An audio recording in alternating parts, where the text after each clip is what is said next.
연장선상으로 이어갈 수 있을 것 같습니다. 뭐냐면 어제 검찰 보안수사권 전면 폐지 관련돼서 토론회가 있었습니다. 보안수사권 존치 왜 문제인가, 권력 남용, 검사 권력 오남용 사례로 본 형사소송법 개정 토론회, 좀 긴데요. 이 토론회가 개최됐는데 정청래 전 대표에는 원래 일정이 없었던 일정입니다. 일정이 없었어요. 그런데 어제 아침 일찍 그 기자들한테 공지가 됐어요. 이 일정을 하겠다라고 하면서 그 자료는 아마 준비가 돼 있는지 모르겠습니다만 개최자 이름 첫 번째 정청래가 등장합니다. 그 다음에 아까 말씀하셨던 거를 이어가자면 서영교 법사위원장 포함해서 흔히 말하는 법력권에 있는 검찰개혁 강경파 의원, 여기에 조국혁신당 의원들이 함께합니다. 뭐 박은정, 황운하 의원까지 함께했고요. 자, 유시민 작가가 나섰고, 자, 지지층이 결집됐습니다. 이런 상황에서 사실은 이 검찰 개혁과 관련돼서 신중론이 이 수기가 가능한 수준으로 올라오고 있었거든요. 다시 이 전당대회 이슈를 부각을 하면서 찬반으로 완전히 갈라지고 있습니다. 이거 지금 어떻게 보고 이 상황 보고 계신지. 나쁜 정치 하시는 거예요. 예. 예. 보안 수사권이 중요할 수 있습니다. 예. 형사소송법에서. 근데 이게 국정 동력을 마비시키고 당을 쪼개지는 수준의 분열을 일으킬 만큼 중요한 사안인지는 경중의 문제는 따져봐야 되고요. 이분들이 이런 이야기합니다. 이재명 대통령을 겨냥해서 성남 FC 사건도 보안 수사권 때문에 이재명 대통령이 수사를 다시 받게 됐다. 맞습니다. 그런 이야기를 하거든요. 반대로 질문해 볼게요. 이재명 대통령이 보안 수사권으로 성남 FC 사건 수사까지 받았는데도 왜 보안 수사권이 있어야 된다고 생각할까? 그 정당성이 이재명 대통령이 내가 수사까지 받고 억압 탄압받았지만 그래도 보안 수사권이 있어야 되는 이유가 있다라고 합리적으로 판단하기 때문에 그렇게 이야기하지 않았겠어요? 당사자임에도. 네, 역으로 질문하자면 예. 그 말씀 드리고 싶은 거예요. 그러니까 바로 이제 그 부분인데. 네. 그걸 또 어떻게 이제 주장을 하느냐면 아까도 뭐 구상이 있는 듯하다. 그렇죠. 이제 그 워딩과 연결돼 가지고 네. 소위 이제 그쪽 진영이라고 해야 되나? 왜 공소 취소와 보안 수사권 거래설이 나왔었잖아요. 그러다 보니까는 이제 뭐라 그럴까? 그 부분에 대해서 공소 취소와 관련해서 국민적 여론도 그렇게 좋지 않아요. 그런데 현재 그 조작 기소 특검법 안에 공소 취소 내용이 지금 들어간 게 발의된 상태 아닙니까? 그런 상태에서 그게 이해인지 오해인지 모르겠는데 그거 자체가 상당히 이렇게 목에 마치던 뭐가 걸려 있듯이 걸림돌에. 그래서 저는 오히려 제언을 하고 싶은데요.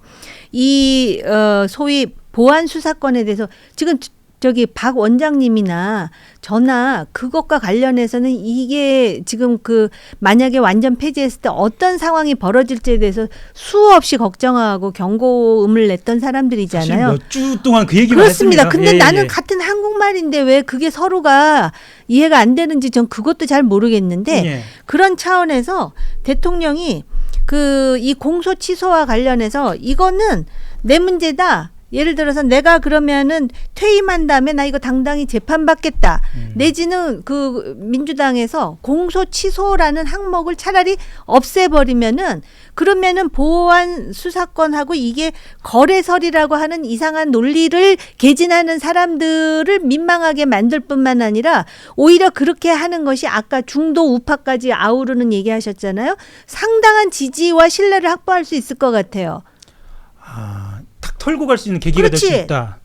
동의합니다. 핵심을 찌르셨는데요. 유시민 작가가 국회의원들이 공소취소 모임 만들었을 때 미친 거 아니냐라고 비판을 그때도 했거든요. 시끌시끌했죠. 저는 뭐 그런 표현을 안 썼습니다. 저 동의했습니다. 유시민 작가 이야기 동의했습니다. 그걸 대놓고 그런 모임을 만들어서 한다는 게 정말 낯뜨거운 일이잖아요. 그죠? 국회의원들이. 거기에 대해서 저도 이제 비판적인 목소리를 냈었고요. 방금 말씀하신 이야기에 전적으로 동의하면서 좀 더 말씀드리자면은 참 이건 정치적인 이야기인데 정권 재창출되면 다 해결됩니다. 사실 그 얘기까지는 안 가고 있어요. 그러니까 말하자면 지금은 법안을 개정하고 있는 상황인데 뭐 정권 재창출 이전에 총선에서만 뒤집어져도 이 법안은 뭐 어떻게든 개정될 수 있는 가능성이 또 있지 않습니까? 근데 그거 얘기는 하고 있지 않습니다. 일단 이 법을 고치자고만 하고 있어요. 제가 말씀드린 그런 이야기 이슈를 꺼내는 게 총선 승리하는 데 도움이 될까요? 그런 이슈를 꺼내는 게 정권 재창출하는 데 도움이 될까요? 아니 그러니까 정치 공학적인 그러한 뭐라 그럴까 그러한 어떤 그 생각하기 전에 예. 일단 그 나름대로 명분과 정도를 생각하면은 나름 답이 있어요. 그리고 우리나라 정치판에 대해서 사람들이 우리 스스로가 셀프 디스하듯이 개판이라고 얘기를 하는데 예. 개판인 것 같아도 사필 규정의 측면이 있더라고요. 그리고 전체적인 큰 언젠가는 맥락에서 보면요. 그렇죠. 예, 예. 언젠가는 그 진실이 도착을 해요. 연착하는 게 문제지만 그래서 그런 예. 차원에서 정도를 걸으면 바로 그러한 자기가 좀 손해를 보는 것 같아도 그런 걸 했다 해서 아직까지 평가받는 대통령 중에 한 사람이 저는 고 노무현 대통령인 것 같아요. 예. 그 지금 속보로 들어와서 전달이 되고 있습니다만 검찰 보안수사권 여론조사 결과가 한국갤럽에서 나왔는데 경찰을 견제하기 위해서 부실수사 방지를 위해서 경찰 견제 부실수사 방지를 위해서 이 보안수사권은 유지해야 한다는 여론이 61% 그리고 전면 폐지를 해야 한다는 게 23%인 것을 보면 사실 이 여론만 봐도 그렇죠. 상황은 좀 정리가 되어야 하는 것이 아닌가 싶긴 한데요.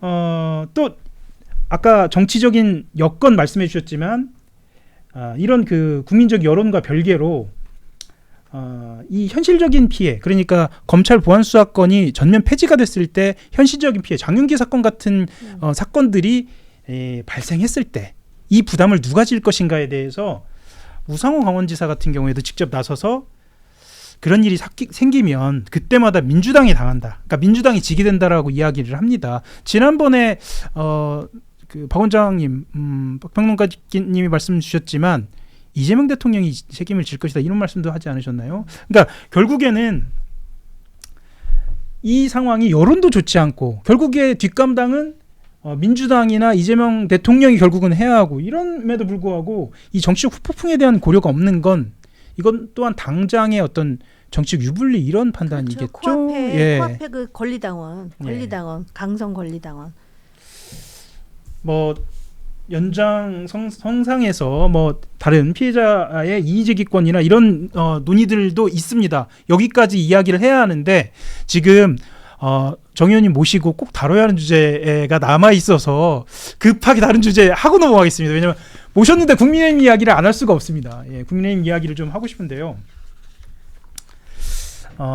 이 이야기부터 하겠습니다. 지도부 이야기를 꺼내려면 가장 최근에 어떤 핵심적인 이야기가 있는지부터 말씀을 드려야 할 것 같은데 어제 그제 이제 시도당 위원장 선출 방식을 놓고 당권파에서 전당원 투표를 해야 한다라고 이야기를 하기 시작했습니다.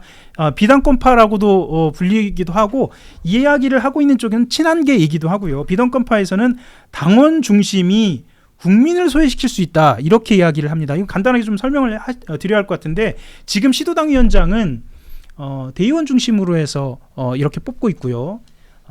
당권파 같은 경우에는 당원 중심으로 뽑자라고 합니다.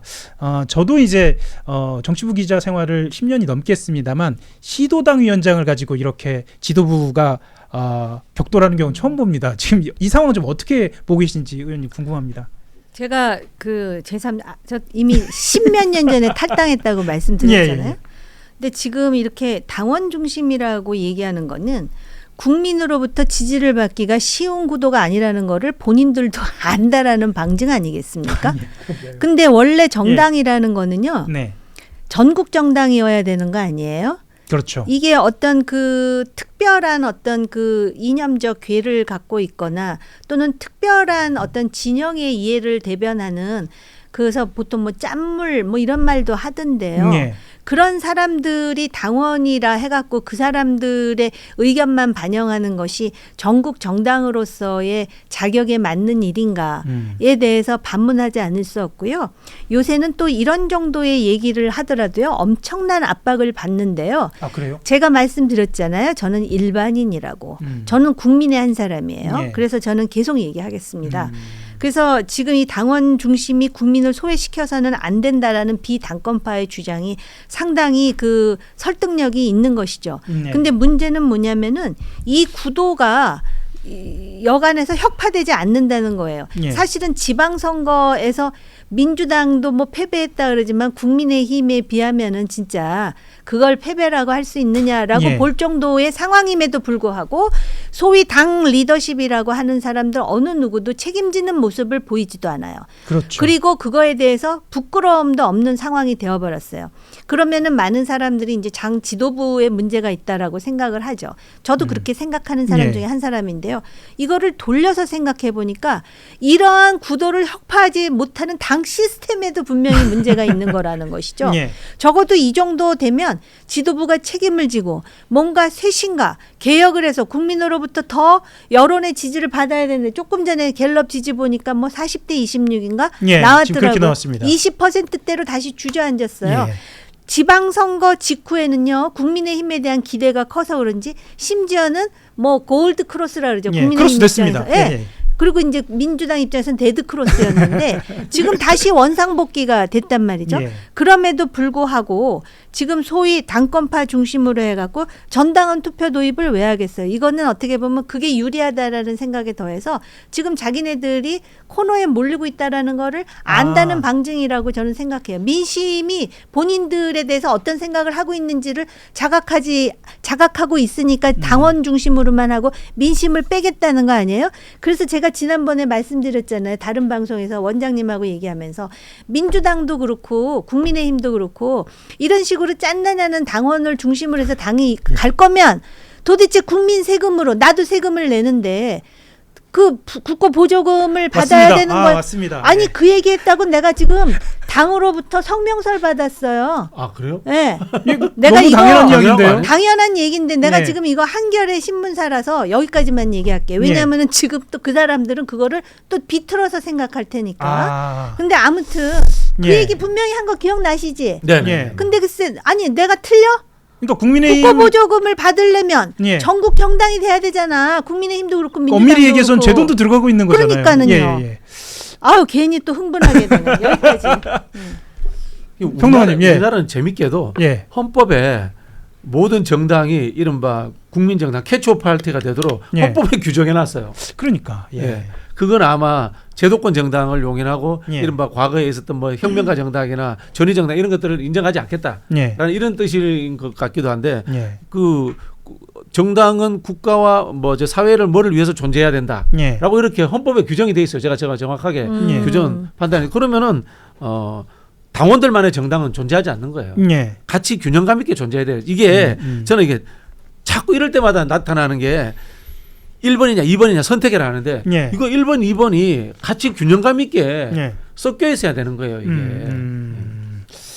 알겠습니다. 그래도 희망을 이야기하는. 그러니까 국민의힘 지도부는 지금 상황은 이렇고 장도영 대표는 지금 오늘 결과적으로 어떤 상황인지 모르겠습니다만 재연절 행사를 가지 않고 올림픽공원으로 간다는 이야기도 나왔습니다. 지금 확인을 좀 해봐야겠습니다만 그 정도로 지도부의 상황이 이러한데 정성식 국민의힘 원내대표가 이준석 개혁신당 대표를 만나면서 여러 가지 어떤 물밑 그런 그 움직임들이 좀 있다. 특히 정점식 원내대표는 제가 정치부 출입할 때도 굉장히 말이 정제돼 있고 또 가급적이면 말을 많이 하지 않고 정치적으로 판단할 수 있는 여지를 많이 남겨놓은 말도 굉장히 조심스럽게 하는 편인데 이 정도의 동선을 보인다는 것 그리고 인터뷰를 하면서 개혁신당과의 합당이 총선 전에 필요하다 이런 이야기도 했거든요. 그러면 약간의 어떤 희망 같은 것 이런 것도 이야기를 하실 수 있을 것 같은데요. 네, 그 정점식 의원은 저는 개인적으로 잘 모르는데요. 네. 평시라면 굉장히 부드럽고 유연한 리더십이라고 할 수 있겠죠. 네. 근데 지금 국민의힘 평시 아니에요. 이런 비상 시국에 뭔가를 해야 되는데 국민의힘에서 하는 말 있잖아요. 아무 말도 하지 않으면 아무 일도 일어나지 않는다고.